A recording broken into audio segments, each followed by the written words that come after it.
life, every day, late at night, not okay.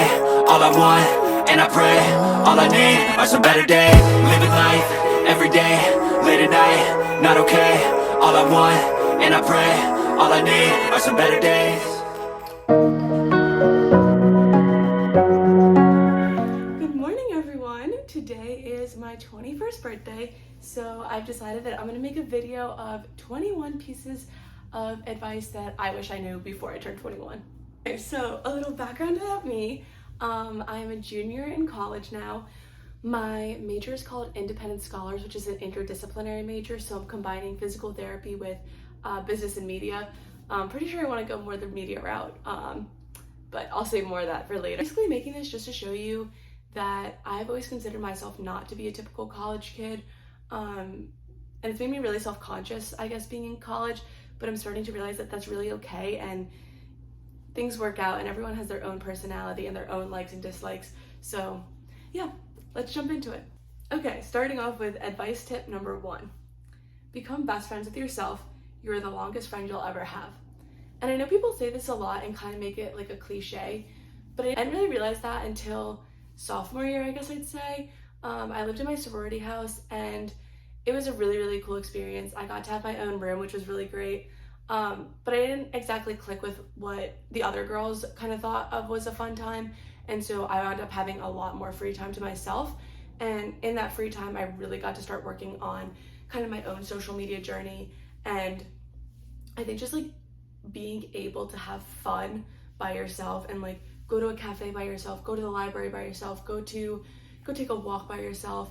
It really makes life more enjoyable when you're friends with yourself. I think you kind of have to start in small steps. Like, you don't have to go spend the whole day by yourself, kind of thing, but like just take little things. And I think some people get self-conscious, going out for coffee by themselves or, being alone kind of thing. But just do small things. Go for a walk by yourself. Just try it out. Advice tip number 2. This one's a little confusing, but I'll explain it. Pretend like you're in a movie for motivation. I had a girl come to me a little while back and just kind of ask for advice about how I accomplished so much and how I'm so motivated to keep going forward, whether it's going to class, filming videos, just kind of like everything, in life from one thing to another. And my advice to give to people is to pretend like you're in a movie.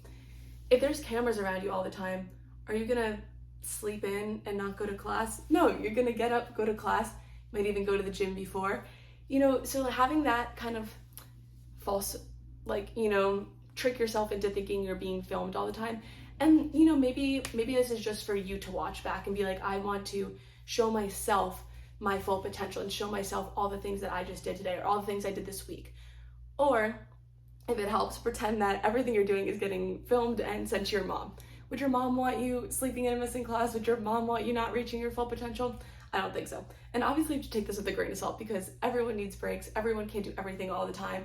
But just kind of like a general motivation rule. If you're just walking around acting like you're in a movie being filmed, I have a feeling you're gonna act more like you want to act, knowing that you're gonna be able to watch this back later and look at the decisions that you made. I do not know what's happening with my voice right now. Number 3, use your past bullies as a reason to push further and become more successful. So I haven't talked a lot about this on any of my platforms, but I was definitely bullied in elementary and middle school, and it sucked. And most of the time I didn't really realize I was being bullied until after the fact. And looking back, I should have gotten out of it a lot sooner. Pencil fell off. But that's okay. Looking back on it, there's so many lessons that you can take from past bullies or past teasers or people making fun of you for whatnot. Take those things and use it as a driving force to push forward. And obviously I'm not someone that really holds grudges or, kind of wants revenge, but I think the best type of revenge is success and showing someone that your hurtful words and your hurtful actions didn't get in the way of me doing what I wanted to do and becoming the successful person that I know that I can. Number 4, and this is a little more, I guess, college centered. So be confident in not drinking, not smoking, not vaping, not doing all that kind of stuff, which, one, it's just bad for you. It's not like it's really giving you health benefits. But also, this would make me so self-conscious in college because I'm not someone who really enjoys any of that, and I haven't done most of that stuff. And it would always make me self-conscious because when people would offer that stuff to me, I would say, oh, no, thank you. And they'd be like, oh, you don't do that, or oh, you don't drink, or oh, you don't vape or something. I'd be like, no, I'm just like not into that. And I think it would make other people really defensive and kind of make them look at me in like less as of a fun person, I guess. And I'm a fun person. I just don't need that kind of stuff to have fun. And a lot of that stuff I just don't want in my body, which is okay. And you're allowed to feel that way. If you want to do that stuff, that's also your choice. But if you want to choose not to do that stuff, you shouldn't make yourself feel like that you can't have fun and you can't be friends with people just because you don't like to do that stuff. You can have a fun college experience without doing that kind of stuff. The aspect to that is the people who are going to give you a hard time about it are the people who are internally self-conscious about it. The people who are confident in themselves are going to be more than happy that you are not doing that. They won't even care that you're not doing that. They might be interested in why, but they won't care. It's the people that are going to give you a hard time who are the people that are self-conscious about their own self and their own choices. And that's taken me a really long time to figure out because I would always think it's something that I'm doing wrong or they don't like me because I'm not doing it with them. But you just kind of have to be confident in your own decisions and know that that's what you want to do for yourself. Number 5, learn how to not have FOMO. If you don't know what FOMO is, it's fear of missing out. So learn how to not do this. Learn how to make your choice, stick with it, and not regret it. Because if you regret it, then it's a lose-lose situation. If you learn how to, I'm not going to go out tonight, I'm going to study, I'm going to have a spa night with myself, I'm going to read a book, I'm going to just watch Netflix, I'm going to record content, I'm not going to go to the Darty, I'm going to go to the coffee shop and take pictures for social media. That's a little geared towards my, I guess, personal preferences. But whatever you want to do, whatever you want to choose, learn to just be happy with that and do what makes you happy. Number 6, learn people's name. If my freshman year roommate right now is watching this, she's probably laughing so hard right now. I am so bad at remembering people's names, like so bad at it. And it is something that I need to get better at because it's getting to be really embarrassing. So that's just kind of like a quick thing. It feels really good when people come up to you and they're like, oh, hey Jada, like how's you like know you by name? And then it really sucks when you know their face, but you just can't remember their name. And you're like, hey, I'm good at kind of playing it off, but I need to get better at remembering people's names. I need to like come up with like mind games to remember people's names. Tip number 7, work out, not just cardio, but strengthening. I didn't really start working out like strengthening or lifting until this semester. I did competitive jump rope my whole life, which is basically cardio. So I was more of like a cardio focused person, and I have a lot of chronic neck pain, and I always thought I couldn't lift or I wasn't strong enough to lift. But you can start with 5 pounds. You can start with 1 pound. I started lifting things with 2 pounds, and now I've progressed so much. It's so good for you mentally. It's so good for you physically. Do it. Work out, come up with a schedule, listen to some good music, motivate yourself. Do it. Number 8, chill on the snacking.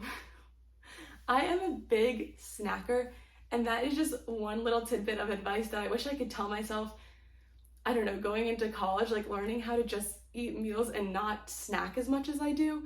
I could just snack all day and not eat a single meal. It's really bad. Number 9, one of my favorites, podcasts. Just the advice is podcasts. Listen to podcasts. I am someone who would get made fun of because I like music, but I'm really bad at being in the know with music. When I drive, my ideal situation is listening to a podcast, even if it's for 2 minutes. I will have a podcast on. I will not have music on unless you're in my car with me, but if it is me alone by myself in my car, I will be listening to a podcast. So, podcasts, they help you become more worldly, they help you learn new facts. I think it helps take your mind and distract you from, like the stressors going on in your life. Go for a walk and listen to a podcast is my biggest piece of advice, honestly. Some of the podcasts that I like are the New York Times one, the Wall Street Journal one. I really like listening to the news and just like being, I guess, aware of what's going on in the world and more worldly and being able to have those higher conversations, like higher intellectual conversations with other people around me and other adults that, come into my life. So New York Times, Wall Street Journal. I really like this podcast called Science Versus. Super, super great. It's kind of like a random science fact that they hit on each episode. The other one, Shortwave is good, Hard Fork. Every Little Thing, they actually just stopped producing them, but I think they still have their episodes on Spotify. They just take like something completely random, like why do squirrels bury their nuts? Or what is wind?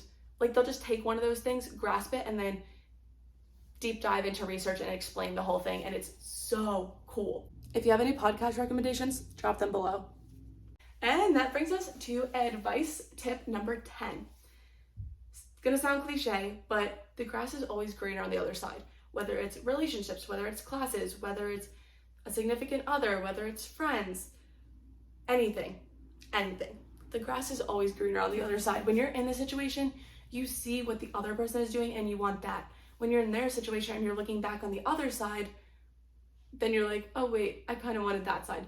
So you just kind of have to realize the situation you're in and find the positives of the things that you're in. And if it helps, pretend like you're in the other situation and realize, you know, the things that you'd be missing out on if you were on that side and not this side. Obviously easier said than done, but if you can kind of grasp your head around that, I feel like it makes you a lot more confident in the position that you're in and more content. Number 11, don't buy the shirt.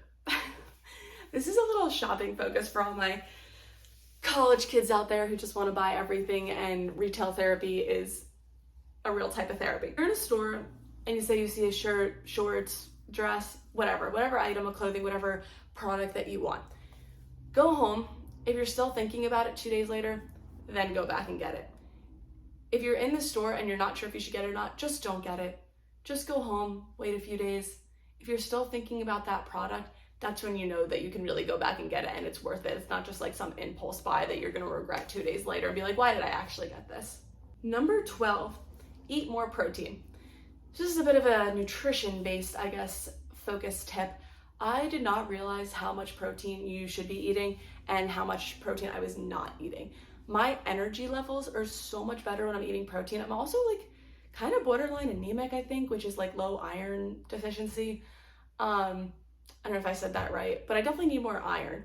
And so both the combination of kind of like iron and protein, when I eat those kind of things, the amount of energy that I have is insane. And you don't realize it until you eat it and then realize, oh, I actually like felt really crappy before and now I feel great. So try it out. Eat more protein, eat more iron, well-balanced diet. Well-balanced diet. Number 13, go to therapy. Go to therapy, get a therapist. It might take a couple therapists to find your perfect fit. You know, if you're shopping for jeans, I don't think anyone can put on one pair of jeans and be like, this is it, this is my pair of jeans. You shop around a bit, try a few on, see what fits, see what you like, see what you don't like. Same thing with the therapist. Find a therapist. It can make so much of a difference. They are there to literally just be on your side. They just want to help you. They have the resources to help you. I think it's so awful that so many people feel embarrassed to talk to a therapist. I've been in therapy since I think I was in first grade, second grade. I started seeing my school guidance counselor and then started seeing a therapist at a hospital, and then all the way through college I Zoom with a therapist. I think it's really, really great, and I think everyone should try it out and get on that. Number 14, gym fits actually help. Wear a cute gym fit that you feel comfortable in and is going to motivate you to work out. My best workouts are when I feel the best, and my worst workouts are when I just kind of like threw an outfit together and either it's not comfortable, it doesn't feel good, I don't really want to be wearing it. So really, it does help. And while we're on this topic, music also does help, because I used to listen, back to my podcast tidbit, I used to listen to podcasts when I work out, and trying to like lift something heavy while listening to like an in-depth podcast about squirrels burying their nuts, not too motivating. It's really interesting, but it doesn't have that like same serotonin rush that I guess you get from like a really good song. So my brother actually made a rule for me that I'm not allowed to listen to podcasts anymore while working out. So I do my cardio with podcasts, but any kind of like lifting and that kind of stuff, I really recommend finding a good playlist. And if you have any good music playlist recommendations, also drop that below, because I'm always looking for more music to try out. 15, use your parents as your best friend. Specifically, my mom, I'd say, is my best friend. Honestly, both my parents are my best friend. And I think this is something that a lot of people don't realize until kind of halfway through college, because it starts turning into a little bit more of like a friendship and like you go to them advice instead of like, yes, they still are your parents, they parent you. I'll get in trouble for fighting with my brother still, whatnot. But like using them as your best friend, of course they have your best interest in mind. You're literally a part of them. Like, why wouldn't they have your best interest in mind? And it kind of took me a long time to realize that. I think sometimes you think like, oh, they're against you, they're just doing it for like the power or something like that. When you step back and look at it, they're just doing what's in your best interest, and sometimes they realize things a lot quicker than you do. Number 16, write it down, otherwise you won't remember it. This is something that I need to take my own advice a bit with, because I'll be laying in bed at night, I'll have a content idea, I'll have an idea for a paper, I'll have an idea for X, Y, or Z, and I'm like, oh, I'll just remember this in the morning, I'll write it down in the morning, I'll remember this, how could I ever forget? Next morning I wake up, blank, totally blank, forgot it. And that happens all the time, and I don't know why I haven't just started taking my own advice with this. When you think of something, when you think of a caption, when you think of a paper idea, when you think of whatever idea you have, start a note sheet. I now have a note sheet, just content ideas, and most of them wind up coming from when I can't fall asleep at 1 a.m. and I'm just laying there, and then I have a content idea. Well, I'm like, well, let me write that down, because there's no way I'm gonna remember that the next day. So write things down. Your brain will thank you the next day. Number 17, travel and or study abroad. If you can study abroad in college, I highly recommend it. I wish someone told me to study abroad before going into, my mom always wanted me to study abroad, but most of my friends like didn't really, I guess, have the drive to until later in college. And I did study abroad. I studied abroad last semester. I went to London for 3 months. It was so great. I might study abroad again my senior year, we'll see, fingers crossed. But my scheduling would have been so much easier if I knew I wanted to study abroad coming into college instead of figuring it out now. Yes, everything worked out. It was great. Like, credits all transferred, whatnot. I just think there were certain like gen eds and certain classes that I would have been able to save to then take my junior year when I was abroad that I took freshman year, and then kind of like retook a couple things, or things overlapped as credits. So study abroad and come into college figuring out a plan to optimize your study abroad opportunities and the classes that they offer. Number 18, turn errands into an activity. Things become more fun if you turn mundane little tasks into a fun thing. Listen to a podcast walking through Target. Pick up some Starbucks or something on your way. Pretend like you're in that movie, you know? Just make things a fun time, and a lot of things in life become a lot more enjoyable when you make the little things fun. Number 19, it's okay to be more mature than other people. And this took me a while to realize it, because for a while I would get really insecure about not enjoying the things that other people enjoy. Even from elementary school, I was always known as the serious friend, or the friend that didn't like to have fun. And that's not true. I do like to have fun. I just kind of have a different idea of fun. And I think I've always been more, I guess, on the mature side of people, which is definitely been hard in some situations, but you need to realize that that's okay and that's fine, and like use those strengths to your advantage. You know, like if you want to be doing something that other people don't think is fun, or you don't want to do something that other people think is fun, that's okay. Do what makes you happy and be confident in it. Number 20, early is better than late. I am someone who needs to work on not being so early to everything. I don't know how I do it, but when I plan out my day, scheduling, getting to things, I always leave extra time, and it winds up being way too much extra time. So then if I'm going over to a friend's house and I'm supposed to get there at 5, I'll get there at like 4:30 by accident, and then just have to sit in my car and kill 30 minutes time, which I find things to do. I do my emails, I do whatnot. Like, that's also a good thing to learn how to do, like, you know, multitasking, and you have 2 minutes here, so turn that 2 minutes into a productive 2 minutes. But I think being early is definitely better than late. It's better to show up early and show someone how much you care and that you made time for them. My level of early is a little bit much, but I think being late just kind of shows that you didn't make that person a priority, and that can kind of affect relationships or friendships. So maybe just be on time, maybe a few minutes early. Number 21, compliments. Give compliments. I love giving compliments. One, it's an icebreaker. You meet someone new, find something that they're wearing that they like, find something about their personality that they like, compliment them. It breaks the ice and kind of puts you guys on the same level in I don't know if that makes sense, but if you're an interview or something and you compliment something, they're wearing, you're making them feel good, you're making them kind of feel seen, and I think that's something really important. Something that I challenge people to do is give 5 compliments a day. Then maybe work up to 10, but start with 5. Go through your day and compliment 5 different people on 5 different things. Find someone's shirt to compliment, find someone's glasses to compliment, find someone's positivity to compliment. Really anything. It makes you feel good, it makes them feel good, and I think it's just a really nice thing to start incorporating into your daily routine.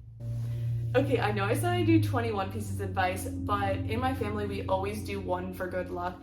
On birthday cakes, there's always an extra candle, one for good luck. So, advice tip number 22 / the good luck piece of advice is be unique. Be unique. This is something that I really haven't realized until recently. There has been so many things throughout my life that makes me unique and makes me different, and you don't realize how many people in life want to have something like that.